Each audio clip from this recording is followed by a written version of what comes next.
So if you guys don't remember, not that long ago, actor Jonathan Majors was found guilty of assault of his ex-girlfriend Grace Jabari. He was promptly fired from Marvel, taken out of the MCU. Of course, he was portraying the character of Kang. Well, his sentencing came today, and lo and behold, like I think most people with half a brain assumed, he is not going to spend a day in jail. He has been sentenced to a year of counseling in his domestic assault case. Counseling. So it says, Jonathan Majors has been sentenced to 1 year of domestic violence counseling after being convicted last year of assaulting and harassing his ex-girlfriend, Grace Jabari. The actor must complete a 52-week domestic violence programming in Los Angeles, where he currently resides. He must also continue the mental health therapy he has been enrolled in and provide updates on his progress. Do you guys, are you shocked at all anymore when you see these things and you don't see, celebrities being held to account? I don't know if it's maybe just because I just never expect anymore. When Danny Masterson was found guilty and then sent to jail, I was like, that's actually kind of, I just never imagined. On the second try with him, right? Yes, exactly. But then, he got moved to a minimum security prison. Mm-hmm. He's not even in a maximum security prison anymore. Mm-hmm. And you can go up in the air about whether he's guilty or not. I don't know, as is true with most of these types of cases. I don't know. I just usually don't expect the celebrities to actually be found guilty. Right. Yeah. I mean, I don't expect average people to be found guilty half the time. Yeah. I was going to say, this is a New York court, so yes. I just don't trust any sort of jury system in Manhattan. I think there are a lot of people who are violent offenders who Manhattan releases and lets average New Yorkers deal with in the worst ways, aka suffer from more violence. That was what I thought was weird about this to begin with. I was like, I thought it was weird that they were prosecuting an actor of any stature that size who's been in Marvel movies and things like that. But I think domestic violence is enough of a PR trigger where they have to do something. And some of this, for me, I think one of the questions is always, what is the purpose of incarceration or any kind of criminal justice system, right? I think domestic violence is absolutely awful.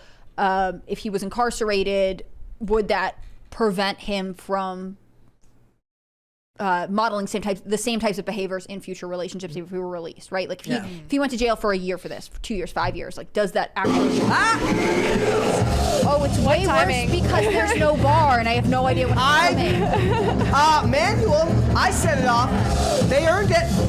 They earned it. A little warning next time, Brett. I will not give you a warning. That's half the fun. It's not warning you. Well, it's also less fun because you weren't surprised either. Now I feel like it's just you ganging up on us. That's literally what it is. It's me paying attention to the bar. I'm like, take that, ladies. No. Yeah. Hannah Claire was trying to make a point. I was making a very serious point about domestic violence in our prison system, but I guess this not. Country. I don't make the rules, okay? No, but you know what I mean? What is the goal for all of this? I'm not actually against him getting some kind of domestic violence, year-long training. He should probably also face jail time. I don't know enough about this case to say for sure. But again, I don't think New York would do that. I think New York is saying, well, it's domestic violence, so we have to do something. But also, we don't actually like to prosecute anyone. Yeah. Or at least anyone who really deserves it. But again, will this be effective? What is the goal for punishing him, whether he's an actor or not? If the goal is to prevent him from being an abuser in the future. Does the mental health therapy actually help in these cases? I don't know. It just seems especially in Hollywood and in these circles, that they believe that therapy is this universal fix for everything, and it just never seems that way to me. I was reading this study that was saying one of the reasons that millennials or younger generations report higher rates of depression and anxiety is because they're the most aware of their feelings and they're basically constantly thinking about the fact that they were depressed. Is awareness they have always to, the best thing? Be busy and do other things and occupy. I think there is a benefit to being in touch with your emotions, being able to communicate about them. On the other hand, being obsessed with your emotions can be its own burden. Right. That has nothing to do with domestic violence. Just another thought. It goes hand in hand with mental wellness and mental illness. Mm-hmm. I was talking about this with somebody. This was actually a thought that used to come to my head a lot when I started addiction recovery, which was the more I learned about symptoms and pitfalls of addiction, the more it boxes you into when somebody says, if you do this drug this many times, you're going to start going through withdrawal. Well, that might be true, but if you're not aware of that ahead of time, your brain boxes yourself into thinking that it could be worse than it is, or thinking that recovery is going to be worse than it is, because there's all sorts of limitations put on what they think you can accomplish and what they think you can do or how you're supposed to do it. So the more that you categorize yourself, the more that you box yourself into these labels, the worse it ends up making, at least for a person who's like somebody who overthinks and is in their own head a lot. And I always found that damaging to myself. Like I felt like the more that I learned about it, the more powerless I felt, as opposed to people who just kind of friends who would just drive by substances. Maybe sometimes they would go through benders, but then they'd pull out. It's like if they were told after doing something for a period of time that this is now a problem and you're going to be struggling with this forever, maybe that's true, or maybe it was just something that they worked themselves through and then never thought about again. Now that's not me advising you on a way to take these things. I think seeking help in those things is obviously the way to go. That's what I had to do, but it doesn't always feel like a barrage of more information is always going to be helpful, especially if you don't know what to do with it. Yeah. Right? I can see what you're saying. And our understanding of psychology and the human mind is constantly changing. Yeah. And I feel like now more than ever, we're putting all of our eggs in this one basket of, oh, we figured out the human psyche when we have not. And in 100 years, we could find out that everything we believe to be true now is actually completely wrong. Have you ever seen those like those side by sides they do of all the things that have changed? Like, oh, salt is bad for you. Oh, just kidding, salt is good for you.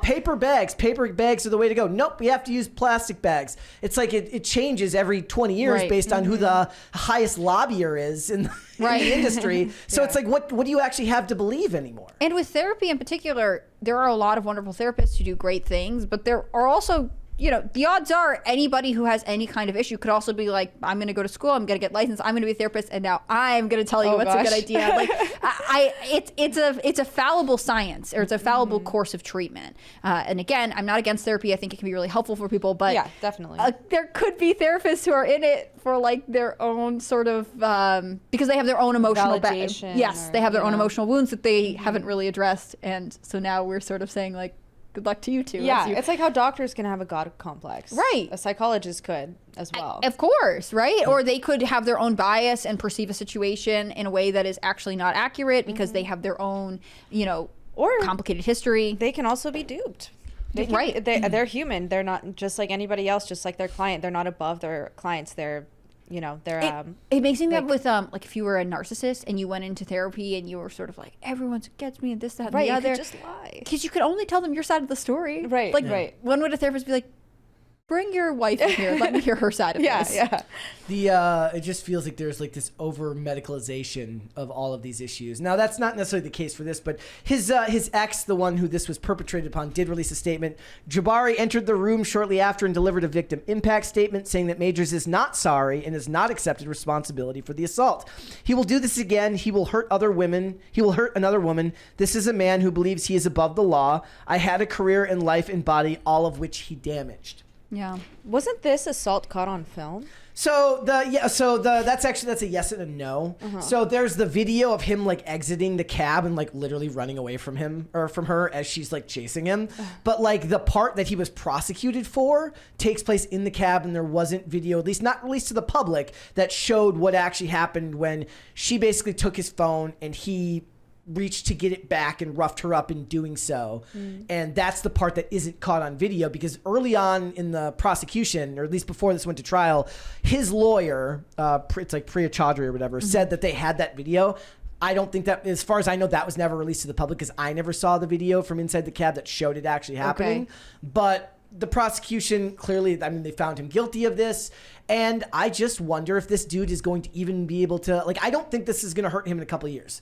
I think this is, by Hollywood standards, pretty tame in that he'll have roles. He lost his role at Marvel, but in a year he'll rebrand and he'll come back and we'll see what happens from there. Right. And I see different schools of thought on this. On one hand, people say like, look, domestic violence is never okay. And I think most people would agree that that's obviously true. But a lot of people also love the idea of a story about redemption. Yeah. I tend to fall in the camp of just don't trust any actor ever and don't look for redemption from Hollywood celebrities. And I don't think redemption happens in a year. Exactly. Right. And I wonder too, Well, this is coming up at because of least the if Nala something thing right now that everybody's that. talking about. right. And I wonder too how much of it is like these people had a chaotic relationship. obviously domestic violence is not okay, but as a society, how much do we need, instead of focusing on maybe internal mental health, how much do we need to start talking about what healthy boundaries in relationships look like? Right. Like, it doesn't sound like this was an isolated incident. It sounds like if she's chasing down the street, and it all sounds like there were issues brewing for a long time. Yeah. And to me, that's the big issue with anybody, right? If you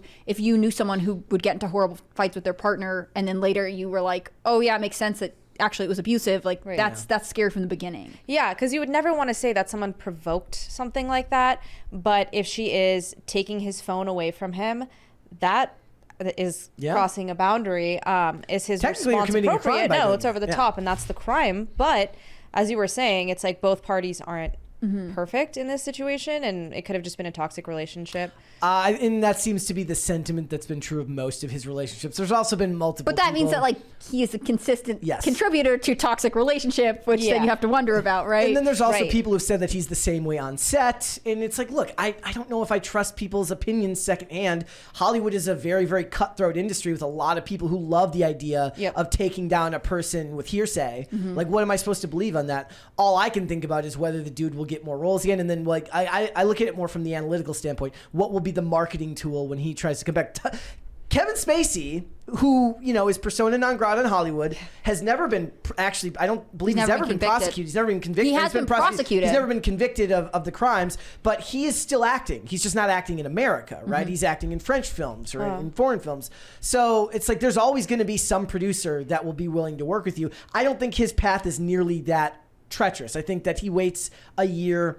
And let's face it, most people have minuscule attention spans. Well, Chris Brown is still on tour, and he's still producing He just never music, apologized. right? He just never apologized, and people talk about it openly. Well, and there are people who defend him, and I think the videos that I remember from that time period seem more definitive of what was going on at the time. Yeah, but did you see his documentary he released a few years ago where he said that actually Rihanna was the abuser and that she assaulted him first, and then this was a response. His reaction was in response to her assaulting him. Interesting. Has he hit anyone since? I just think, yeah, I'm pretty sure that he has been at least accused of it. And one of his managers too, everyone right? is toxic. But he knew the path forward for a dude who's got a whole bunch of toxic claims against him. He just never addressed them. He's left. He just never stopped making and just good never music. stopped making music, Right. and he just kept working. Catchy music. And it is interesting. So with Jonathan Majors, he gets sentenced to domestic violence programming. Like, maybe that's a good thing. I just can't say definitively because I don't know about this case. Like, maybe he should also have jail time. It just doesn't seem like it's a bad idea to start educating people about, hey, these are what healthy relationships look like, right? And they always say people who grew up in, I don't know anything about this person, but like if you only see dysfunctional relationships, you're more likely to seek them out because they seem normal. Right.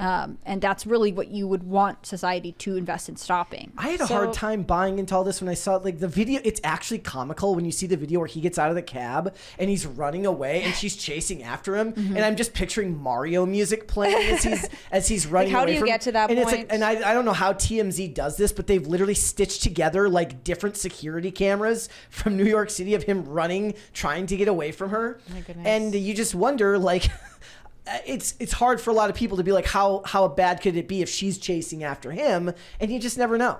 So Well, I think it's like frogs in a boiling pot, right? Yeah. Like neither of them realized how bad it had gotten. And to your point, Hannah Claire, and I feel like we've talked about this on this show before, seeking out relationships just like out in the wild is a fairly new thing. And people really don't have any idea what they're doing. No. So maybe... What do you mean? I mean, before it was like...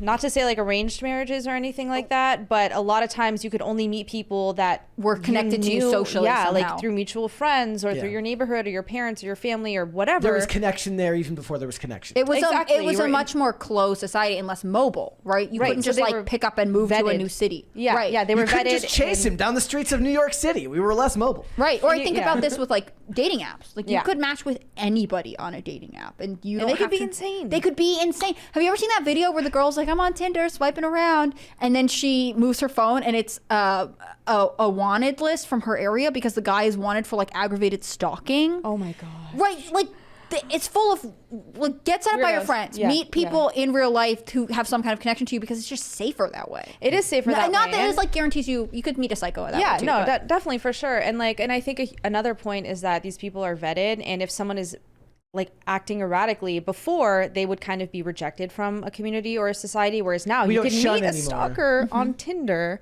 unknowingly and start a relationship with that person. Right. So yeah, people. And you don't have anyone in your ear to be like, hey, actually that guy went out with my friend and he was kind of aggressive. Like, Yeah, just be yeah, careful, yeah. right? Like, we don't know these people. They're all strangers. Yeah, so maybe that should be part of his like Do rehabilitation. you ladies take that advice from your friends anyway, or do you just think they're out to sabotage? Like, you just No, I don't definitely want me take to it fall in love.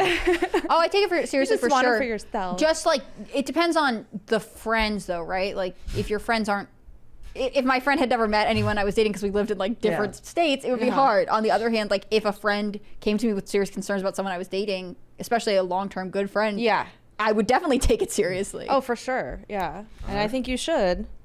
Thanks for watching. Listen to full episodes of Pop Culture Crisis on Spotify. Keep up with us on social media and make sure you subscribe and ring that bell so you never miss the show. Bye, guys.